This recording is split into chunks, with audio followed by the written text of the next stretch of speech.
Have you ever had a game or a series of games that you grew up with and yet it feels as though only you or your family knows of its existence? Well, you aren't alone, as I've been going through the same thing with a game series titled Tradewinds.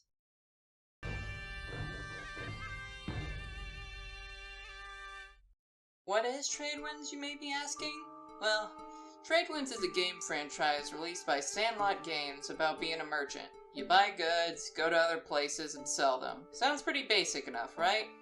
Well, yes, but there's an extra mechanic. Ships.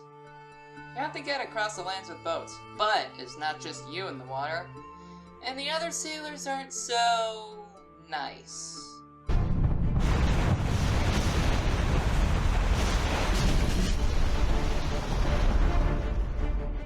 As you do your running, or sailing in this case, you'll have to occasionally fight enemy ships. Now, the combat I can't get to alone, as throughout each game there are many differences, from small to game-changing. So instead, let's talk about each game one by one, not just to observe the differences, but to see how well each game uses said differences. However, I can't get to do this alone, so I employed help, my brother, Kai. Alright, let's cover the first game. Kick it off, bro. No. Okay. Tradewinds' first entry came out on November 15th of 2003. And compared to the rest is very simple. Upon selecting to play, you are greeted by 4 playable characters. Those being a very blonde businessman in a gray tuxedo known as Douglas McGowan. Those being a very blonde businessman in a green tuxedo, known as Douglas McGowan, a hot pirate woman named Petra Gale, an elderly woman named Madame Tussaud, and an evil man named Gossamer, who is literally the villain of the game. Who you pick does actually matter, as if you pick Douglas, you start with 3,000 coins and a tier 2 ship, or as it's called in the game, a one-masted sloop. Or if you choose Petra, you begin with the same amount of coinage, but you have $10,000 in debt. You also have a tier 3 ship called a dual-masted sloop, but if you can't repair it unless you are at a specific location. Up next on the character roster, Madame Tussaud. She starts with an armada of 8 tier 1 ships known as junks, but a measly 1,000 gold. First of all, you can't go in one of the towns unless you at least have one ship that isn't a junk. Finally, the big bad Gossamer starts with his famed black dragon. This dragon is so bad, it is... Really, Lexi? This dragon is so bad. It is a tier 4 ship. You start with the best ship in the game. However, the ship can't be repaired unless you are at a specific town. I like Petra. I like her though. You start in the town. However, you start with no gold, no hoes, and no bitches. After selecting a character, you're left on your own to decide what to do. Do you check the shipyard, market, bank? It's all up to you.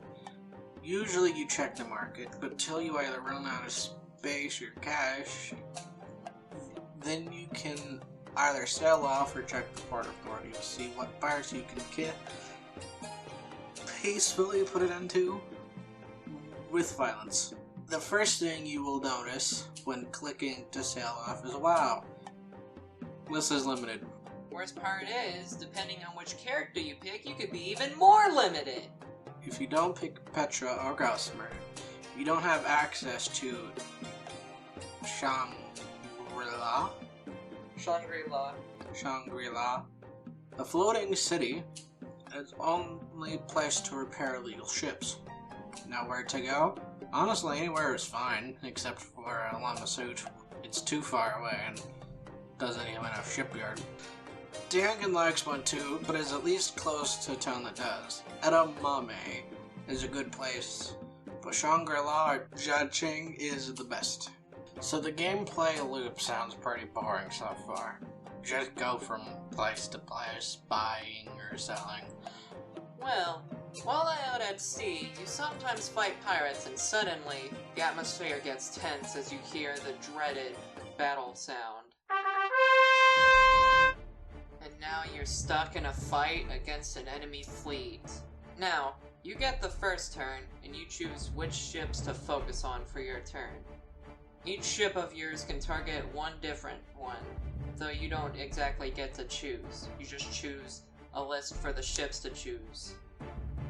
You hit fire, and each ship fires one cannonball for each cannon that they have, even if the ship that they're firing at is already long gone.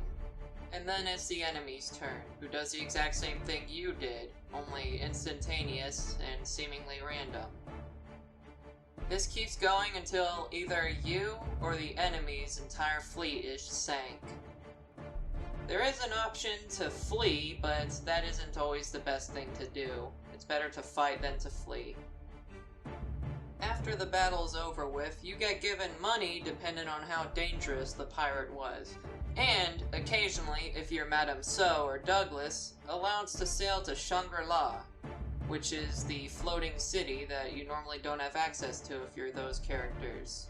This allowance isn't for long, usually about like 3-ish in-game days, but it's still good to go there because it's another place to go and sell, and also it doesn't have a government. Another mechanic tied to the battles is the Port Authority, where if you talk to him, he tells you a pirate that you can go after to collect the bounty of, which is always between two ports you're able to get to. Traveling between these two ports, aka going to one and then traveling to the other, you get into a battle with this pirate specifically, and if you defeat it, then head to the Port Authority eventually. You have the option to collect a bounty, which gives you a pretty nice amount of money. And it can even stack if you do multiple pirates at a time before collecting it. That's about it for the first game. Pretty simple yet fun. Pretty good start of the series. Backs to Lexi for Ziggy. Hey, watch me die. Nah, I can live. Survive. You're not surviving. Yay! Repair the second you get there. And so I can't! I have to go there to repair it! No! Oh, you're fucked. I could survive if I... No, I want to kill that thing first. I could survive if I play it right.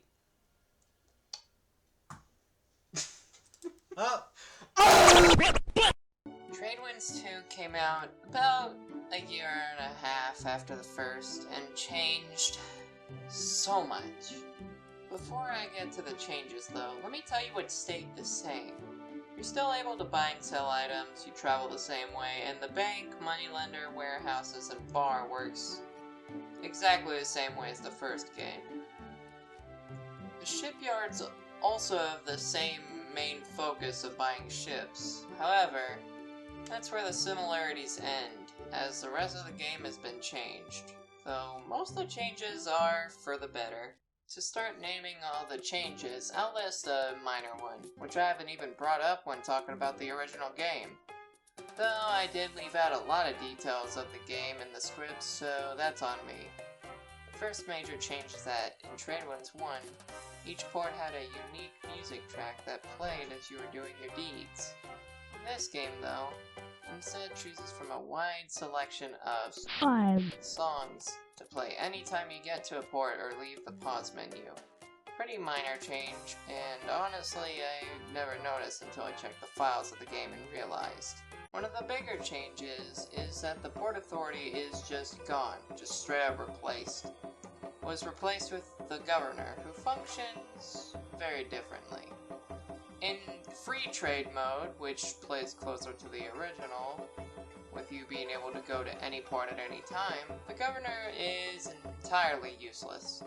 In story mode, though, it has a use. The port you start in is counted as a sort of hometown, where the governor is trusting of you to give you tasks to do, which can range from getting specific marketplace items from a specific place to them, to killing a pirate found only in specific routes, to other things.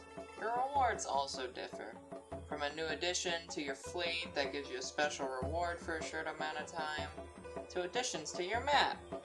What I mean by addition to your map is basically, if you look at your map when you start the game, you notice, aside from the noticeable increase in locations, that a lot of places are locked.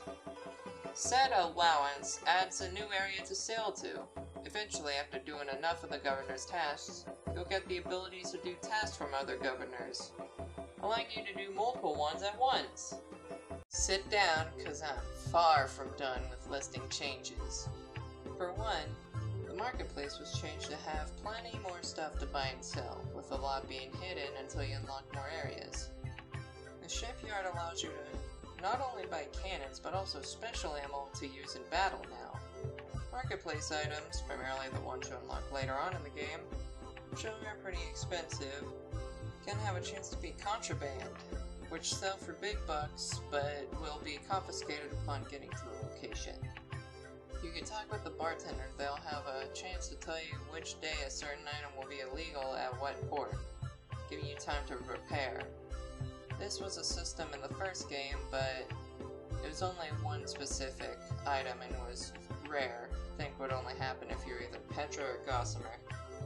There's one last change, and it was, originally when I wrote this video, a massive deal breaker. You see that?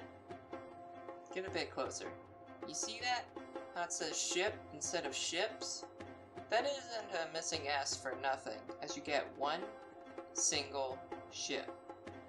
Sure, you can upgrade it as you continue on, and there are 3 more tiers of ships to choose from, as well as special features of them, but the fact that you get only one is a little bad. Originally when I wrote this video script there was a long rant about the single change, but weirdly enough, after playing the game for quite a bit, it isn't that big of a deal. Sure, you lack the slowly building up a powerful army feel of the first game, but to compensate they added the special ammo, which really saved your ass from fighting in this game since the battle system was also changed, as it's no longer turn-based, but real-time, where you have to wait for cannons to reload after shooting. The final game we're going to discuss is the best of the 3. Some would even call it legendary. Introducing Tradewinds Legends! This game is the magnum opus of the games before it. It takes place in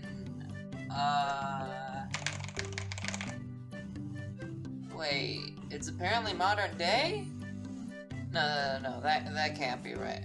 Whatever. It takes place in the Middle East, I know that. This game essentially takes everything you loved about 2 and puts them all in a neat little Arabic package.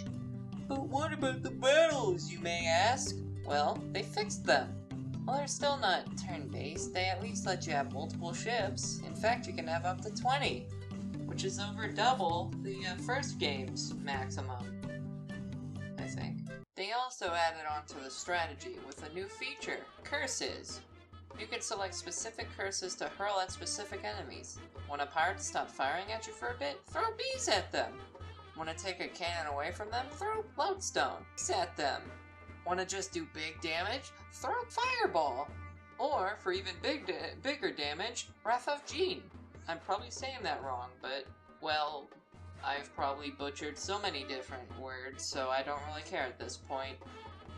Note that the curses are essentially just a redo of the special ammo from Tradewinds 2, as they act functionally the same, just with different types and extras, as well as getting them from a different area. Now, that isn't the new feature here, as they actually expanded further on the sailing. There are a few ports you can't reach, 2 in the mountains and 1 in the sky. To get to them, you gotta have your whole fleet being a flying type ship. In the story modes, you'll have to do this eventually, since some quests need you to head to these special ports. Another detail I just have to bring up is the fact that this game is just so funny. It's genuinely really well written for story mode, and while the comedy is from Tradewinds 2, it's much more seen here. Best part is, your character portrait in the top left corner actually changes to different emotions while talking. Side note, this game is just beautiful, no matter what a certain pink bear says. I genuinely love this game, it's just such a fun time. I gotta show you what I mean. It seems to be me lot in life to make petty deals with creatures such as you. If I were not a djinn of immense and terrifying power, I would perhaps be wary of taking such a suspicious item on board my ship. Be warned, if anything untoward befalls me, I shall have a new charm bracelet made of your teeth. Oh god! Captain, have you met my children? Neither have I. What? Oh, sorry. I kept forgetting to switch back to adult language these days. Oh, he's trying to talk to a child. Oops. Yeah. Go up to your child and go, go. Yes. Say, are you busy Friday? Wait, no judge. Friday night. Sorry, no judge. The wives and I were hoping for an evening outing, and we need someone to babysit. Hey, where'd you go? Poof! The only thing worse than a stable crowded with starving llamas is a stable crowded with Good heavens, they let you captain a ship? Oh yeah, money? Why didn't you say so? Welcome, friend. Mr. Krabs' voice. Good heavens, they let you captain a ship? That sounds similar. Oh, you have money? Well, why didn't you say so? Welcome, friend. Mr. Squidward, suck my dick. Excuse me, where did you get research? That says trouble. Same thing. Also, oh, bloodshed. Word to the wise, don't comment on the gravy. You just start seeing blood just start pouring into the river. River blood. Creepy pasta sound. Damn it, where am I meant to go again? Bubble. Oh, right, how could I forget? But blah! Overall, the Tradewinds series is a fun and fantastic trilogy of What do you mean there are 2 other games? And they're horrible? Oh no. If you guys want to see me cover the other 2 games, leave a like, subscribe, and comment. By the way, if you want to try out any of these games, I have a link to their downloads for the Internet Archive. But for now, see y'all!